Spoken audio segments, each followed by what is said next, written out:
রাজধানীর বাংলা মোটর সিগন্যালের ঠিক মাঝামাঝি জায়গায় সাবেক তিনবারের প্রধানমন্ত্রী বেগম খালেদা জিয়ার গাড়িবহরে হামলার দৃশ্য। সরাসরি হামলা চালায় আওয়ামী লীগের নেতাকর্মীরা। ডিসেম্বরের মধ্যে যদি নির্বাচন আয়োজন না হয় তাহলে আসলে নির্বাচন হবে না। যে কোনো ছল ছুতোয় আপনার নেপিডো। আসসালামু আলাইকুম প্রদর্শক শ্রোতা, ডিসেম্বরে নির্বাচন না হলে আর নির্বাচন হবে না। বাংলাদেশে বোমা হামলা শুরু করবে কে? ডক্টর কলিমুল্লাহ কেন বিস্ফোরক মন্তব্য করলেন? তার কাছে অথেন্টিক তথ্যও আছে। চলুন ভিডিওতে বিস্তারিত দেখে আসি। ডিসেম্বরের মধ্যে যদি নির্বাচন আয়োজন না হয় তাহলে আসলে নির্বাচন হবে না।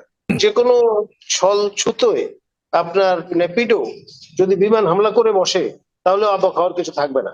তারা আমাদের যিনি মাননীয় রাষ্ট্রদূত ছিলেন তাকে মাত্র 6 ঘন্টা সময় দিয়েছে বের হয়ে যাওয়া। তাদের যে এয়ার সুপিরিয়রিটি আছে সেটা ব্যবহার করে যদি আমাদের রাজধানী শহর, দ্বিতীয় বন্দরনগরী চট্টগ্রাম, এইগুলোর মধ্যে যদি হামলে পড়েন তাহলে কি দেশে নির্বাচন পরিবেশ থাকবে? প্রথম অন্তর্বর্তী সরকার জাস্টিস শাহাবুদ্দিনের নেতৃত্বে 90 দিনের মধ্যে নির্বাচন আয়োজন সম্পূর্ণ করে ফল প্রকাশ করে তারা চলে গিয়েছিলেন এবং সেই যে টিমটা, এটি ছিল ইউনিফর্ম একটা টিম,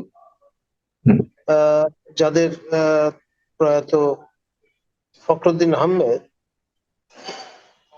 অভিহিত করেছিলেন দি কেয়ারটেকার্স হিসেবে।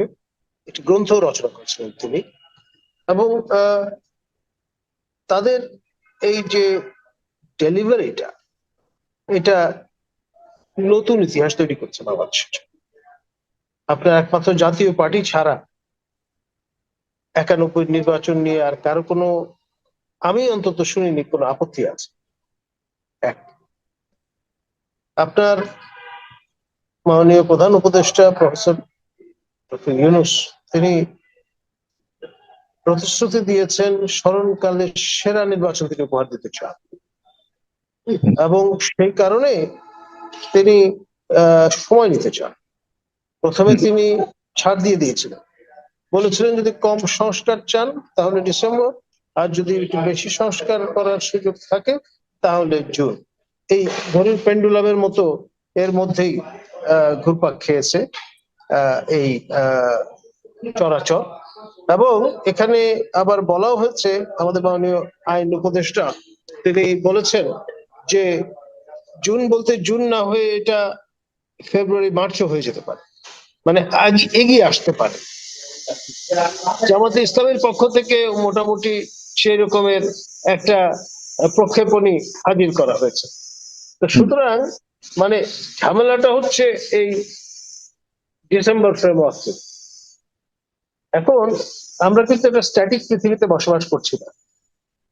আমাদের এই চোখের সামনে বিপ্লব উত্তর বাংলাদেশে, এই মহাদেশে কিন্তু আপনার ভারত পাকিস্তান সংঘটিত হয়ে গেল। এটা পারমাণবিক যুদ্ধের ঝুঁকিও কিন্তু তৈরি করেছে। এখন জুন মাসে পৃথিবী ধ্বংস যদি হয়ে যায় তাহলে নির্বাচন দিয়ে করবেন কি? আমরা সোনার পাথর পাটি বানাতে চাচ্ছি, কিন্তু আপনার অধিকাংশ মানুষ তো তা চাচ্ছেন না। তারা শিলা জলে ভাসে এটি দেখতে চাচ্ছেন না। তারা আটপৌরে স্টাইলে যা কিছু সম্ভব তেমনটি হয়তো দেখতে চাচ্ছে। সেই সেন্টিমেন্টটাই তরুণ তুর্কি নেতা তারেক রহমান তুলে ধরছেন এবং তার যারা কমরেড তারাও কিন্তু সমস্যারে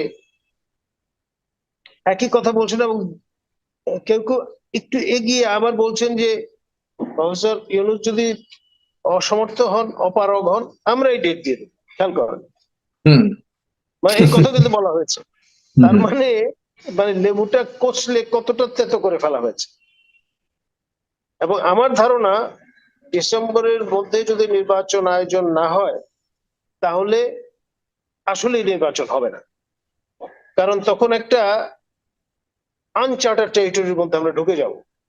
আমাদের প্রতিবেশী দুই পাশে আপনার মিয়ানমার বলুন, ভারত বলুন, তারা কিন্তু তাদের মতো করে একেবারে আইবল টু আইবল ভাবে তাকিয়ে আছে আমাদের দিকে, এবং যে কোনো ছল ছুতোয় আপনার নেপিডো যদি বিমান হামলা করে বসে তাহলে অবাক হওয়ার কিছু থাকবে না।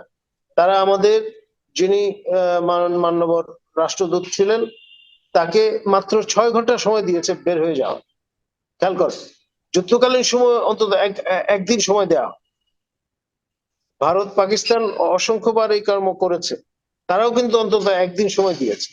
6 ঘন্টা টু লিটল টাইম, অর্থাৎ রীতিমতো অবাঞ্ছিত করে বের করে দেওয়ার সামনে। তো সেই রকম একটা পরিস্থিতিতে যেহেতু আমাদের তাদের সঙ্গে স্থল যুদ্ধ করার কোনো সুযোগ নেই, কারণ স্থল সীমানা তো নেই হয়ে গেছে, তো সেখানে তারা তাদের যে এয়ার সুপিরিয়রিটি আছে সেটা ব্যবহার করে যদি আমাদের রাজধানী শহর, দ্বিতীয় মানে শহর বন্দরনগরী চট্টগ্রাম, এইগুলোর মধ্যে যদি হামলে পড়েন তাহলে কি দেশে নির্বাচন পরিবেশ থাকবে? এমন হতে পারে আপনার তরুণ তুর্কি নেতা তারেক রহমান এইসব বিষয়গুলো বিবেচনায় নিচ্ছেন, তাকে বেনিফিট অফ ডাউট দিতে হবে। সেটা সেই বিষয়গুলি খুব এত সহজও না, কারণ আমাদেরও তো বন্ধু আছে, আমরাও তো আছি, আমাদের যে বিমান যে নাই তা তো না। সবই ঠিক আছে, বসে থাকবো না। আমার ধারণা তিনি একেবারে অবিবেচক, আমাদের যথেষ্ট পরিপক্ক একজন মানুষ বাই নাও, এবং তার সুতরাং ওইসব ভাবনা ভাবলে ভারত জন্ম, কারণ এটা মাথায় রাখতে হবে, ভারত কিন্তু বাংলাদেশে দল মত রাজনৈতিক নির্বিশেষে ভারতের বিরুদ্ধে জনগণ ঐক্যবদ্ধ। এটা কিন্তু অ্যাটম বোমের থেকে বড় বোম, এটা মাথায় রাখতে হবে। জনগণ কিন্তু যুদ্ধ করে, ভারতের জনগণ যুদ্ধ করতে পারে নাই বলে পাকিস্তানের সাথে বারবার হেরে গেছে, এবং এই লাস্ট যুদ্ধ আমরা দেখেছি জনগণ ওই সাহস পায়নি, মানে ভারতীয় সোলজাররা সাহস পায়নি পাকিস্তানের যুদ্ধ করবার জন্য, যে কারণে আমরা ভিডিও দেখেছি। সুতরাং বাংলাদেশের জনগণ কিন্তু ঐক্যবদ্ধ।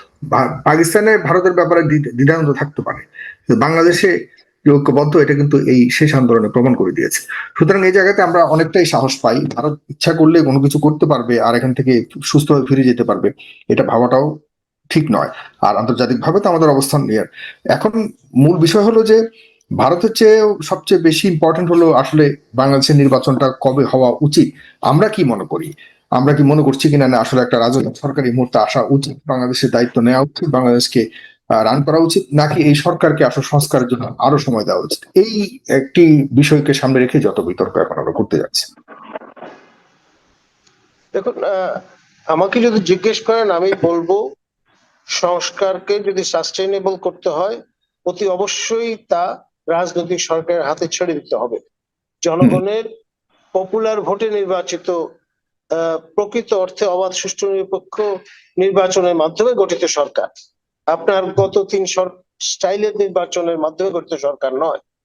তো সেই জন্য আমরা প্রত্যাশা করি যে যদি আপনার এই সর্বোত্তম একটি নির্বাচন যেটি প্রমিস করছেন প্রফেসর ইউনূস উপহার দেবার, সেটি হার্বার্ট আলেকজান্ডার সাইমন যিনি নোবেল পুরস্কার পেয়েছিলেন তারই মতো যে স্যাটিসফাইসিং নট অপটিমাইজিং, এইরকম একটা পার্সপেক্টিভ থেকে যদি চিন্তা করা হয় তাহলে আপনার বেস্ট পসিবল যেটা অল্টারনেটিভ সেটি হচ্ছে আপনার বাংলাদেশের সবচেয়ে বড় রাজনৈতিক দল, সবচেয়ে বেশি মানুষ সমর্থন করে যেই দল, সেই দল যেহেতু চাচ্ছে ডিসেম্বরের মধ্যে নির্বাচন, সেইটি দিয়ে দেওয়াটা ভালো। আপনার 100টা রাজনৈতিক দল থাকতে পারে, নতুন নতুন অসংখ্য রাজনৈতিক দল তো ইতিমধ্যে 5 অগস্টের বিপ্লবের পরে আমরা দেখেছি ফোরফ্রন্টে আসতে।